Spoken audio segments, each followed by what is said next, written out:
Well, prior to that reading of Hebrews 13, Hebrews 12 describes how we, as followers of Jesus, coexist with thousands upon thousands of angels. And this heavenly community, this heavenly city with God as judge over all. Jesus, by whom his blood shed, has cleansed the people for himself. And then in verse 23, it describes us, the church of the firstborn, whose names are written in heaven. So this gives us a bit of a context for the Bible passage that was read.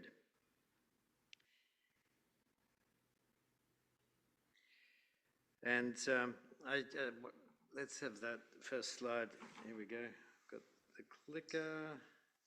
There we go. Living well with a vision of heaven. That's a nice beach scene, isn't it, for a church like this? This vision of heaven to live well, I think it flows nicely out of chapter 12 and into chapter 13, encouraging us to have this sort of vision, this supernatural perspective, infuse our way of life, to live as citizens of heaven, living under Jesus' rule.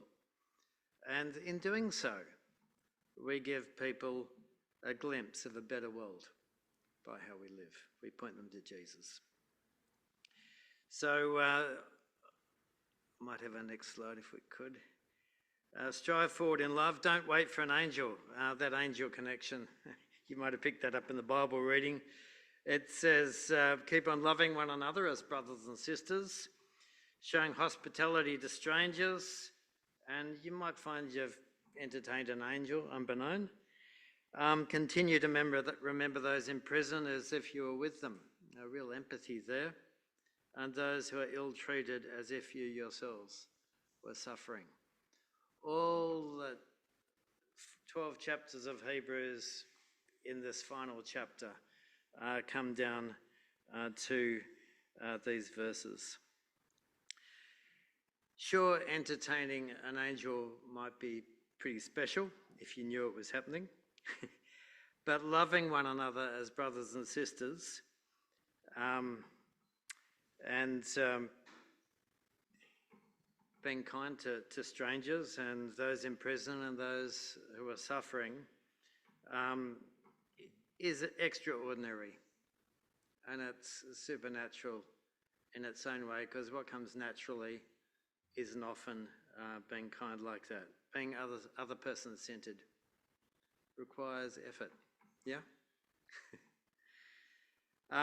So verse 1, keep loving your fellow Christians. Some of us are harder to love than others, let's face it. So we can all work at being easier to love as well as reciprocal. Hospitality to strangers in verse 2 there. I find it interesting, the NIV and other translations create a bit of a tautology here. Two words saying the same thing. It's like saying, it was a tiny small thing, you know, tiny and small mean the same. There's two Greek words there. There's phileo, love, and there's xenia, stranger. So the word hospitality actually means philoxenia, love of the stranger. Different to how we think of hospitality, isn't it?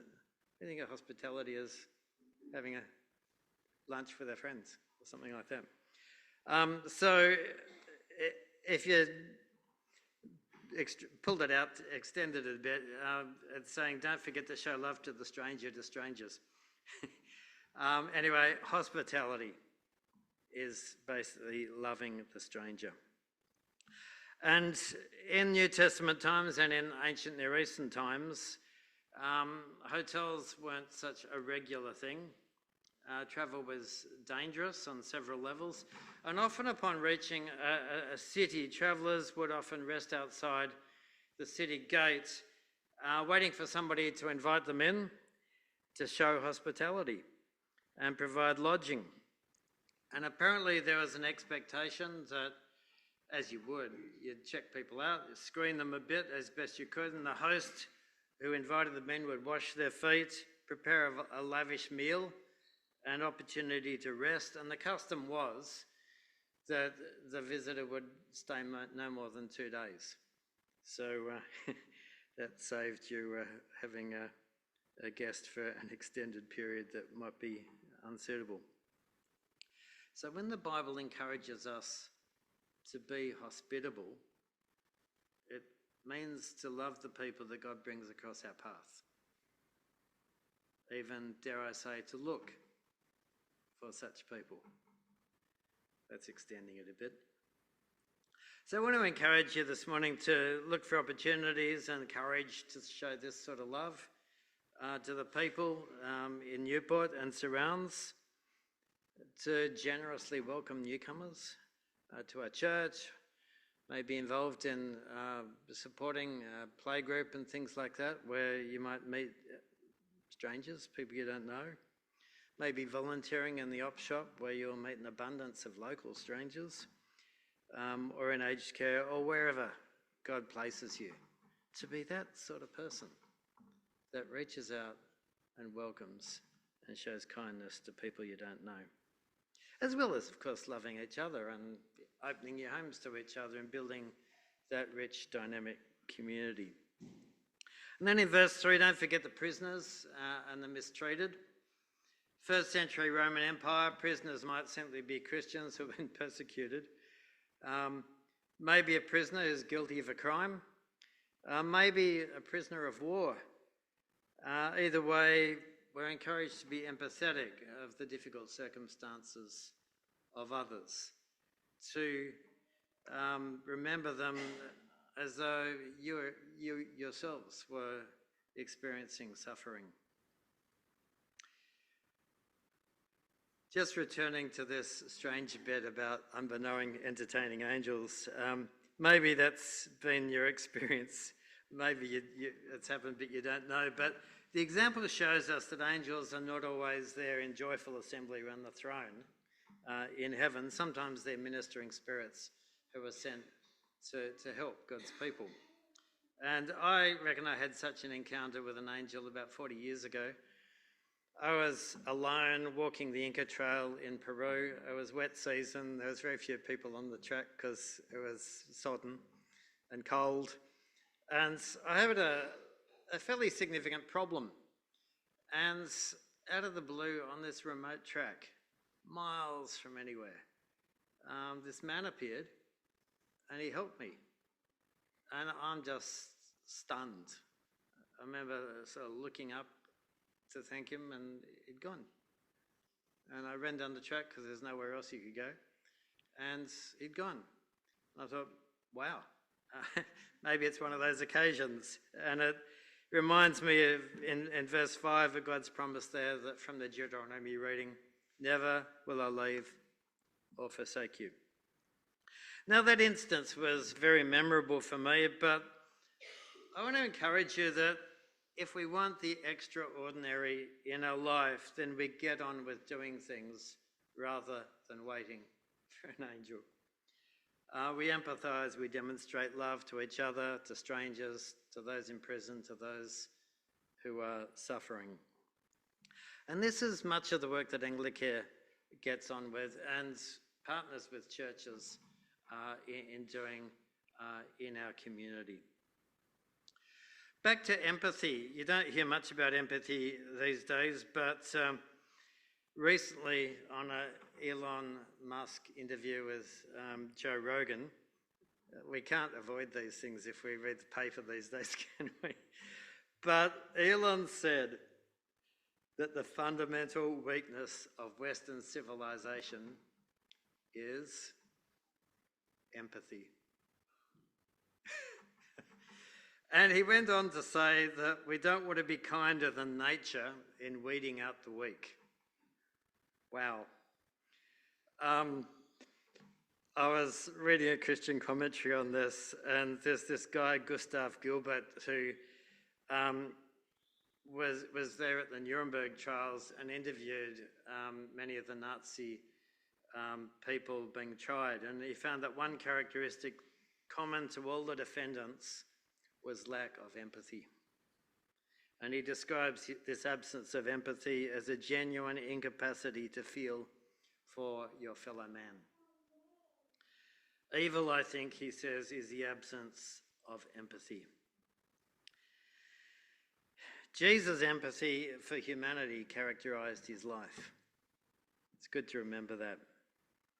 Imagine if Jesus had let petty issues influence his willingness to love and to die for us, that we might be spared judgment and death. So let's be weak in the eyes of the world and grow our capacity for empathy, loving our neighbour, showing practical help to the vulnerable, speaking encouragement, praying for others, the grace that has been shown to us, that we might model that in our non-judgmental dealing with those in need. This is how we build genuine community, something each of us can do, and receive the commendation at the end of the age. Well done, good and faithful servant.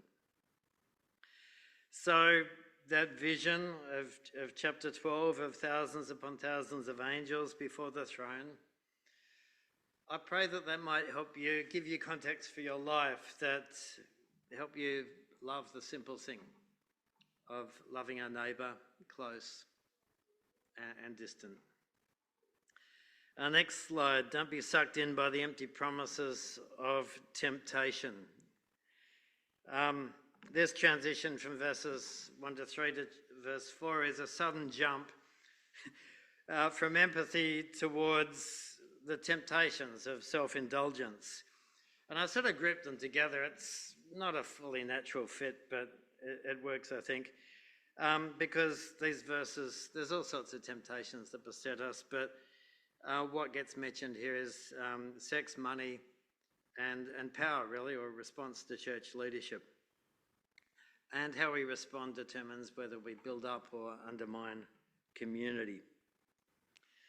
And sex is a beautiful gift from God, but sexual relations outside marriage, whether it be by a married person or a single person,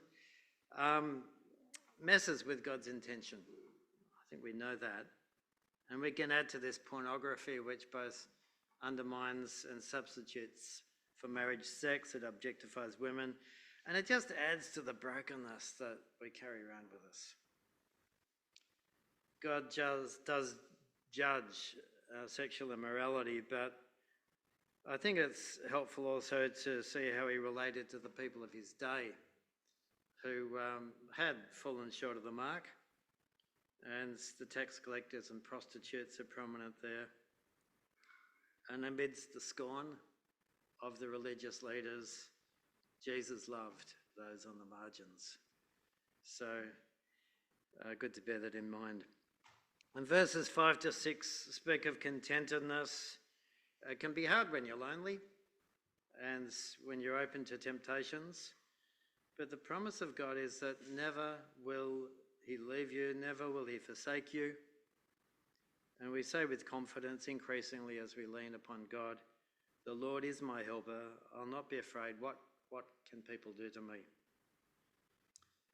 So a church community like yourselves can be like this, both a model of living God's way and a beacon and a refuge to those who struggle, rather than a place of judgment which repels people. The second of those temptations, if you're following it through in verse 5, money is the other temptation, and it offers so much but delivers less. We need money, and living in Sydney, living in Newport isn't cheap, but will we use our money for good? We all have various life experiences that contribute to our attitude to money. And I grew up in a fairly wealthy family in Avalon, yet I saw my dad right until his deathbed worrying about money. He wanted to check the price of his shares in the last month of his life. I'm thankful that my work in Indigenous communities and my work with refugees has made me keenly aware of how wealthy I am and of my responsibility to be generous to others. And every time I give money away, it's sort of like I'm saying no to money and yes to God. This is the Lord's money entrusted to me. And on that last day, I often think I'm going to be probably regretting not being more generous, and I won't be regretting even having made mistakes of being too generous. And I make mistakes sometimes, and I give to things and I think, oh, I should have thought about that a bit more, but I don't let that hold me back. I must remember that context of heaven, which is happening as we sit here and will be engaged in, will be participating in for a good time. And for reasons of inheritance or income, each of us has to grapple with how attached to money we are and the level of generosity we practice. And a sobering lesson to me that I try and keep in mind: we train our children, our grandchildren, by how we live. They notice if we model contentedness or discontent. They notice if we're generous to people on the margins. They notice if we're striving more and letting the worries of the world fill our life more than our devotion to Jesus. So I think we all can work well on that. And I'm newly a grandfather, so I've got these things in my mind too. The other temptation around us is how we respond to leadership. In verse 7, encourage us to remember our leaders who have taught us from the scriptures, to be like them as they model Jesus. And in verse 17 it says, have confidence in your leaders, submit to their authority because they keep watch over you as those who must give an account, and do this so that their work will be a joy, not a burden. And this can be a really hard one. In my 27 years of ministry, I've worked under a variety of leaders, and like each of us, they have their strengths and weaknesses. And I know Chris hasn't been here long enough for you to see any of his weaknesses. You've only seen his strengths. But you will find some weaknesses there, possibly. I've had some pretty severe clashes with leaders I've worked with over the years. One thing I've learned more recently, they've been appointed to watch over a congregation and they're accountable to God. And they have more skin in the game in a sense. And I look back on occasions where I've been a burden, not a joy, to those in leadership over me. And I wish I could rewind and do things differently. You got a few scenarios in your life you'd like to rewind and do differently? I hope so, because otherwise you're not very self-aware. Yeah, we all have regrets. And it's interesting, nowadays I have stronger opinions than I did when I was younger on some things. I try and express my thoughts to my archbishop and my bishop, and I do. Sometimes I think I influence their decisions, often I'm not sure. I get frustrated at some of the things the diocese does and missed opportunities, but I'm keen not to be a burden to them. I want to encourage them. I want to support them. I want to bring some joy into their role. Last week in the Ezekiel series, I enjoyed listening to some of last week's sermon, and Chris quoted C.S. Lewis about how our desire can be too weak and we can be pretty half-hearted, and there's that image of the child being happy to make mud pies rather than imagine a holiday on the seaside. And it's a bit like that with regard to us in heaven, where we can waste our life sort of equivalently making mud pies without that vision of heaven before us that might make us more significant. So, there's all sorts of temptations that come our way, but the money, sex and power ones in these verses certainly highlight, and a vision of heaven can help us overcome. I love the line in the Lord's Prayer, your will be done on earth as it is in heaven. A prayer that through our living under Jesus' rule, we bring glimpses through our lives of God's will being done on earth in our everyday as it is in heaven. People look at us and they get a glimpse of a better world. Maybe that can be our ambition as we approach each day. The final slide here, Jesus is Lord, praise and serve, verses 8 to 16 effectively. Jesus brings it all together. Jesus, who is the same yesterday, today, and forever. All the ceremony and rituals that marked the old covenant times with the high priest and the sacrifice of animals. Jesus, our high priest, suffered outside the city gate. Jesus, whose life started in a feed trough, who ministered as a homeless wanderer, who died outside the city gate, who was forsaken so we might not be forsaken.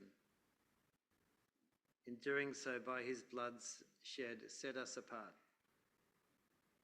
A people willing to go outside the camp, to greet the stranger, willing to bear the disgrace that he bore, take up our cross to love our brothers and sisters, the stranger, those in prison, those suffering.